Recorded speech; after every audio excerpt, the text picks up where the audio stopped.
So the definitive editions just got a massive update, and I'm actually pleasantly surprised at the improvements we've gotten.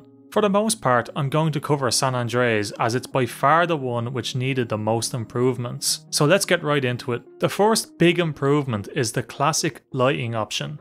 This attempts to bring back the atmosphere of the original 3 games to the definitive edition. It adds fog and changes the colours so they match the original games more closely. This was first introduced in the mobile port of the definitive edition last year, where it really wasn't implemented well and it completely failed to restore the atmosphere in other parts of San Andreas other than Los Santos. But with the new classic lighting option on console and PC, it actually does a good job at improving the atmosphere, and it does so correctly for all areas of the San Andreas map. So before, the atmosphere in Las Venturas looked like this, which is literally how every area in the game looked, and this looks nothing like it does in the original game. But now with the classic lighting option, Las Venturas now looks much closer to Las Venturas in the original game in terms of atmosphere. San Fierro is also the same and has its own atmosphere compared to other areas of the map.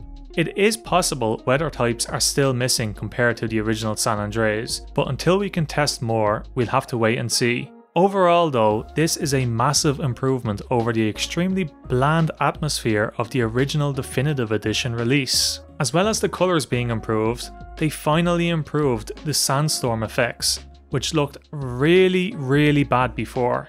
It's not great, but it's an improvement. And they've also added heat haze to the extra sunny weather types, just like the original game. The original San Andreas had volumetric clouds in the sky when you flew high. These were completely missing in the definitive edition. With this new update, the volumetric clouds have returned. While they're not as dense as they are in the original, this is still a really nice improvement. One of my biggest issues with the definitive edition was the horrible colour of all the lamppost lights. They went from a nice warm orange colour giving a perfect 80s or 90s vibe to a cool whitish colour, but with this update, lamppost lights are now orange again and they look much better. The new update allows you to pause cutscenes as well, a nice improvement.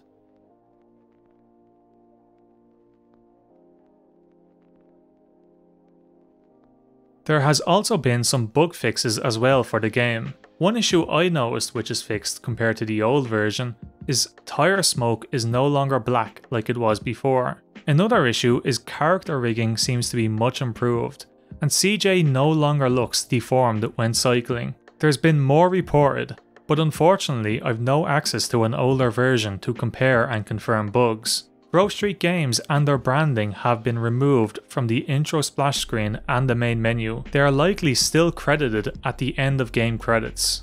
Despite all these improvements, there is still issues.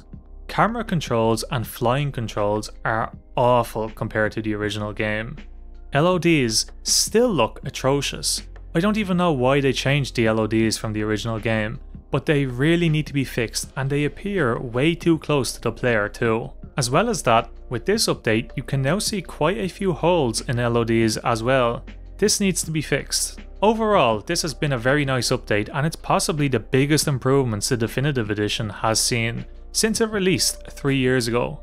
There's possibly even more improvements that I haven't noticed yet as well, so who knows? I do still think the definitive edition needs a lot of work, and I still don't like that this is called the definitive edition and the original games are delisted. If you'd like to see my realistic take on what the definitive edition should have been, check out my latest video. Anyway, that's all. If you enjoyed this video, be sure to give it a like. If you enjoy GTA videos, be sure to subscribe to the channel. Thanks for watching and I'll catch you later.